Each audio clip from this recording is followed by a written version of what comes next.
ధర్మ జిజ్ఞాసులకు శుభాశీస్సులు. ఈ చెప్పే అంశము ఇది చాలా ఉత్కృష్టమైనటువంటి అంశం.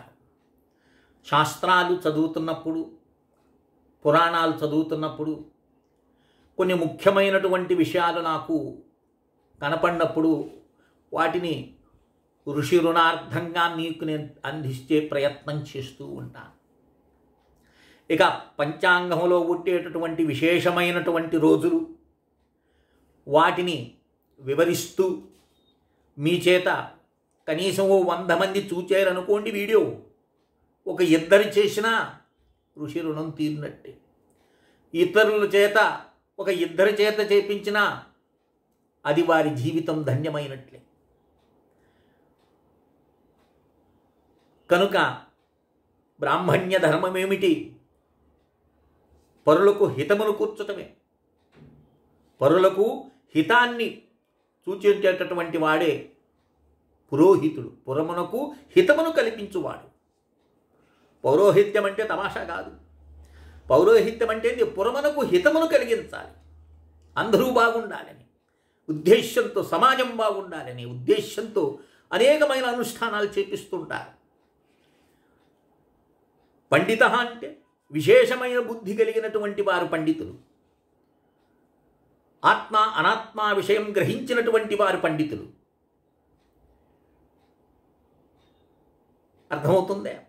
కనుక ముఖ్యమైనటువంటి అంశాలను మీకు తెలియజేసి మీ చేత అనుష్ఠానం చేపించే విధంగా మీకు సరళంగా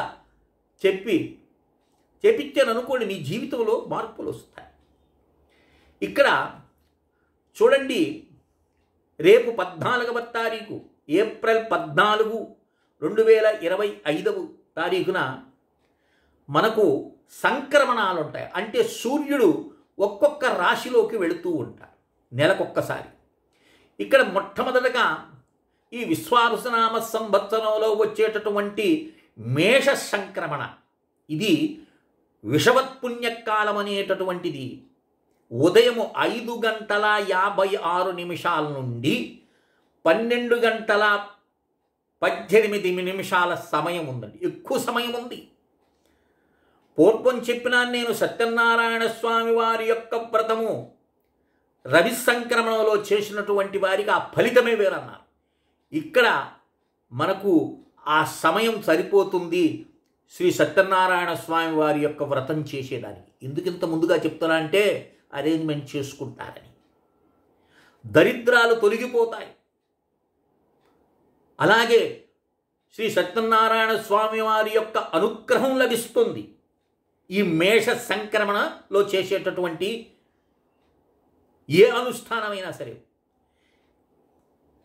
ఎంతటి బలం ఉంటుందంటే ఆ రోజు చేసేటటువంటి జపము కానీ దానము కానీ, దానానికైతే ఇక చెప్పలేదు. ఏమండి మీరు దానం కోసంగా ఇదేదో కల్పించినట్టున్నారే అని కదా మీరు అనుకుంటున్నారు. కాదు. శ్రీ మహాభారతం చూడండి, వనపర్వము 200 అధ్యాయము 124వ శ్లోకము 125వ శ్లోకాన్ని పరిశీలించి చూడండి. ఏం చెప్పినాడు అక్కడ? ఎవరు చెప్తారు? స్వయంగా మార్కండేయుడు 3 సృష్టులు చూసినాడు మహానుభావుడు. మార్కండేయుడు చెప్తే ఇక తిరుగులేదు. 7 చిరంజీవుల్లో ప్రథమమైనటువంటి వాడు మార్కండేయ మహర్షి. ఆయన చెప్తున్నాడు, సర్వసు ద్విగుణం దానం ఋతం దశగుణం భవేతు ఆయనే విషదే చైవ షడతి ముఖేషు చ చంద్ర సూర్యోపరాగే చ దత్తమక్షయం ముష్యతే.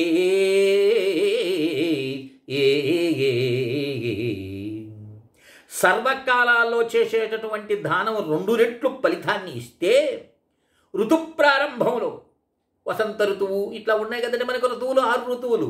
ఆ ఋతు ప్రారంభంలో చేసేటటువంటి దానం చేత ఏమవుతుంది?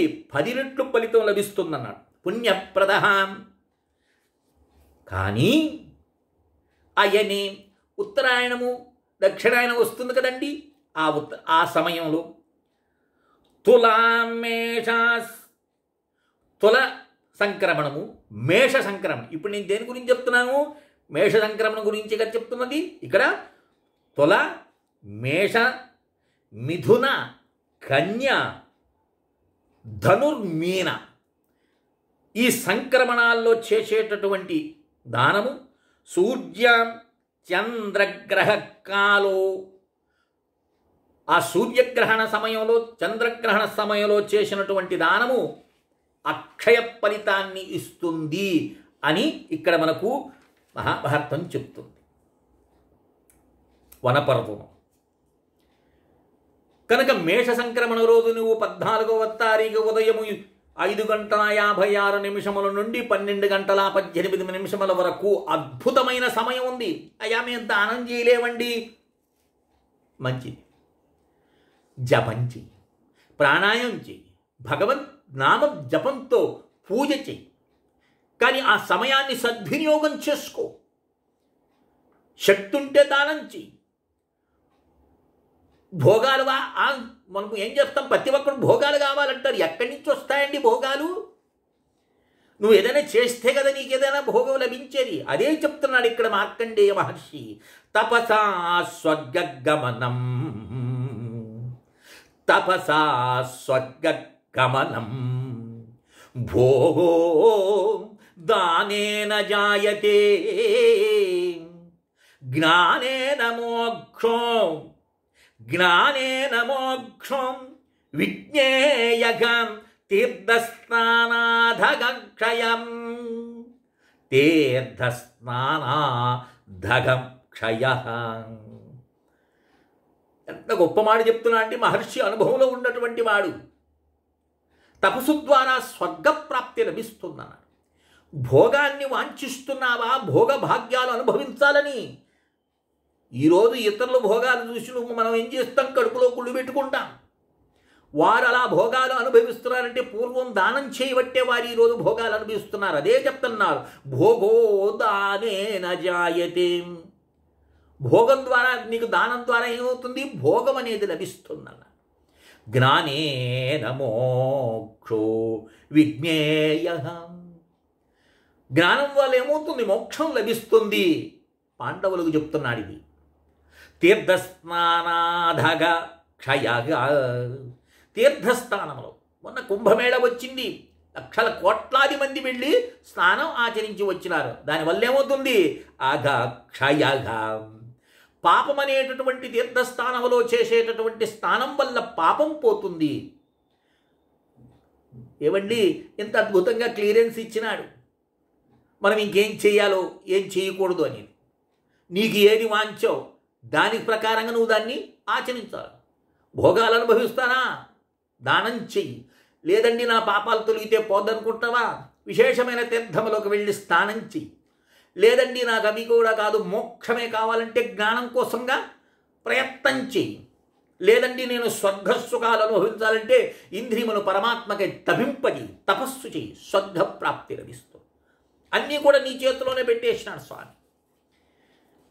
ఇక అలాంటి పుణ్యమైనటువంటి లోకాలకు చేరుకునే దానాలను ఇక్కడ ప్రస్తావన చేస్తుంది. జీవితంలో ఏ ఒక్కసారైనా సరే ఈ మేష సంక్రమణలో, తులా సంక్రమణం కానీ, ధనుర్మీన సంక్రమణాల్లో కానీ చెప్పాం కదండి, ఈ యొక్క 9 దానాలు చేసుకున్నాం అనుకోండి, ఆ ఫలితం నేను కదా బ్రహ్మకు, చతుర్ముఖ బ్రహ్మకు కూడా సాధ్యపడదన్నాను. ఇవేమో చెయ్యలేనటువంటి దానాలైతే కాదు, ప్రతి ఒక్కరూ చేయగలం. రాసుకోండి. 1 గొడుగు దానం చేసే ఛత్రదానం వల్ల ఫలితం ఏం తెలుసా? వరుణలోక ప్రాప్తి లభిస్తుంది. సంక్రమణ దినాలు ఎప్పుడంటప్పుడు కాదు సుమా. సంక్రమణం అంటే ఈ మేష సంక్రమణం వచ్చే సంక్రమణం. అలాగే వస్త్రాన్ని దానం చేసావనుకో ఘోరఘోతి పాపాలన్నీ కూడా సమసిపోతాయి, నశించిపోతాయి వస్త్రదానం చేత. కర్ర, దండం అన్నాడు, శివలోక ప్రాప్తి లభిస్తుందన్నాడు. ఇక పాదరక్షకులు, చెప్పులు, వీటి వల్ల విష్ణులోక ప్రాప్తి అన్నారు. పీఠము అంటే ఏంటి? ఆసనం ఉంటుంది కదండి, గురువుగారికి జపం చేసుకునేదానికి పీఠ ఉంటుంది. ఆ పీఠధానం చేతందంటే సమస్త దేవతలు తృప్తి చెందుతారు. ఇక సాలగ్రామం అన్నారు. సాలగ్రామం ఈ చెప్పినటువంటి వాళ్ళు ఈ యొక్క సాలగ్రామమే కొద్దిగా రేట్ ఎక్కువ. ఈ సాలగ్రామం అనేటటువంటిది చెప్తారు కదా, ఎంత విశేషమైనటువంటి పుణ్యం ఉంటుందంటే సాలగ్రామం అంటే ఇంట్లో ఉంటే సాక్షాత్తు విష్ణుమూర్తి ఇంట్లో ఉన్నట్టే. అలాంటి సాలగ్రామం దానం చేస్తే విష్ణులోక ప్రాప్తి కలుగుతుందన్నారు. ఇక జంధ్యము, బ్రాహ్మణుడు వేసుకునేటటువంటి జంధ్యం ఉంది కదండి, యజ్ఞోపవీతము. ఆ యజ్ఞోపవీతాన్ని దానం చేస్తే నరకలోక నివారణ, వాడు నరకానికి పోడండి, వాడు ఆ స్థాయిలకు కూడా వాడు వెళ్ళడు. రుద్రాక్షలు శాశ్వతమైనటువంటి శివలోకానికి వెళతారు. ఓ మహాత్మురాలు బాంబే నుండి నాకు పూర్వం 1 సంవత్సరం క్రితంగా ఇగో నేను వేసుకున్నటువంటి ఈ రుద్రాక్షను పంపించింది నాకు మహాతల్లి. రుద్రాక్ష దానం చేసింది ఆ తల్లి. ఇట్లాంటి రుద్రాక్ష దానం చేత ఏమవుతుంది? శాశ్వతమైనటువంటి శివలోకం ప్రాప్తిస్తుంది వారికి. ఇక సుగంధ ద్రవ్యాది పునుగు, జవ్వాజి ఇలాంటి సుగంధమైనటువంటివి ద్రవ్యాలు ఉన్నవి, అగరు అని. ఇలాంటి వల్ల త్రిపురేశ్వరీ లోకం ప్రాప్తిస్తుంది. ఈ దానాలన్నీ కూడా మీరు చేసుకోవచ్చు. అలాగే ఆ రోజు మేష సంక్రమణ రోజు గురుమంత్ర జపం చేయండి, ప్రాణాయామం చేయండి, జపం చేయండి. అయ్యో ఇవన్నీ మేము చేయలేమండి, మాకు శక్తి లేదు, మేము దానాలు చేయలేము, మేము చాలా పేదవారం అంటే చక్కగా ఆ సమయంలో కూర్చొని హరినామాన్ని జపం చేయండి, గురుమంత్రాన్ని జపం చేయండి. కనీసం 1 రూపాయన్న నీ శక్తి కొలది దానం చేసుకో. 1 రూపాయన నీకు శక్తి ఉంటే. లేదు ఉంది ఇవ్వటానికి మనసు లేదంటే వాడికి నమస్కారం అనుకోండి, చెప్పలేమని. ఎందుకంటే లోభికి సుఖం ఉండదు, లోభికి 4 అందాల నష్టమే ఉంటుంది. వాడు అనుకుంటాడు కానీ పోగేసే కొద్ది ఏమవుతుంది? పురుగు చేరుతుంది. ప్రవహించేటటువంటి నీటిలో పురుగు ఉండదు, స్టాక్ ఉన్నటువంటి నీటిలో పురుగులు ఉంటాయి. అందుకని ధనాన్నంతా ఒక దగ్గర నువ్వు చేర్చి పెట్టుకున్నానుకో, దుర్గుణాలన్నీ అక్కడి నుంచి వెదజల్లబడతాయి. నీ చేత అనేక రకమైనటువంటి పాపాలు చేపిస్తుంది. పంచే కొద్ది పెరుగుతుంది ధనం, అది గుర్తుంచుకోండి. పంచే కొద్ది పెరుగుతుంది. ఆమె లక్షణమే అది. చంచలాయై నమః అన్నాడు ఆమె. ఆమె చెలిస్తూ ఉండాలి. ఒక దగ్గర కూర్చోండి, వ్యవహారము ఆగిపోతుంది. కనుక మార్కండేయ మహర్షి చెప్పినటువంటి ఈ మేష సంక్రమణ రోజు 14వ తారీఖు ఏప్రిల్ 2025 చక్కగా ఈ వీడియోలు ఇంకోసారి విని ఈ చెప్పిన 9 విధాలైనటువంటి దానాలు. ఇంకొక విషయం తెలుసా సుమా, ఈ విషయం గరుడ పురాణంలో కూడా ప్రస్తావన వస్తుంది. ఈ దానాలు చేసుకున్నామనుకో నరకానికి వెళ్ళడు వాడు, వాడిని నరకానికి తీసుకుని వెళ్ళరు. యమదూతలు రారక్కడికి. ఈ లోకాలన్నీ వాడు తిరగాలి కనుక. ఎవరు చూస్తారంటే అది నీ కర్మ, మేమేం చేయలేం. శాస్త్రం చెప్పిందంటే అది సత్యమే. కనుక అలాంటి విశేషమైనటువంటిది. ఎందుకంటే ఈరోజు చూడండి, సంపాదించుకొని మనం గుట్టుకొని వెళ్ళామనుకోండి, రేపు కుమారులు వాళ్ళు మనకు కర్మ చేస్తారా? చేస్తారు. ఏమిటి? ఆర్భాటంగా 1000 మందినో 10,000 మందినో పిలిచి వాళ్ళకి ఏదో గిఫ్ట్లు ఇచ్చి, ఎంత దౌర్భాగ్యం చూడండి. మా ప్రాంతంలో ఉంది, మీ ప్రాంతంలో ఏమో తెలియదు కానీ ఆ కార్డు కొట్టిస్తారు, అంత్యేష్టి కర్మ కార్డు. దాన్ని చూసి ఇంట్లో కూడా తీసుకురా, వెంటనే చించి వేస్తారు. అశుభం అంటారు దాన్ని ఇంట్లోకి తీసుకొచ్చుకుంటే. కానీ అక్కడికి పోయి వాడు గిఫ్ట్ ఇస్తారు, దాని మీద వాడి పేరు, వాడి మరణము, వాడి యొక్క జననము సంఖ్య అంతా వాడు లిస్ట్ ఇస్తారు. ఆ పాత్రను దాన్ని తీసుకొచ్చి భద్రంగా ఇంట్లో పెట్టుకుంటారు. ఎంతటి అజ్ఞానం అండి ఇది, ఒకసారి ఆలోచించండి. కనుక మనం వెళ్ళిన తర్వాత కుమారులు మనకు సద్గతుల కోసంగా ఏదో చేస్తారని మాత్రం భ్రమలో ఉండకూడదు. ఈ యుగంలో చేతులు దులిపేసుకుంటున్నారు. కనుక బ్రతికుండంగానే నువ్వు కొన్ని చేసుకున్నావనుకో, రేపు నరకయాతన అనుభవించాల్సినటువంటి పరిస్థితి నీకు ఉండదు.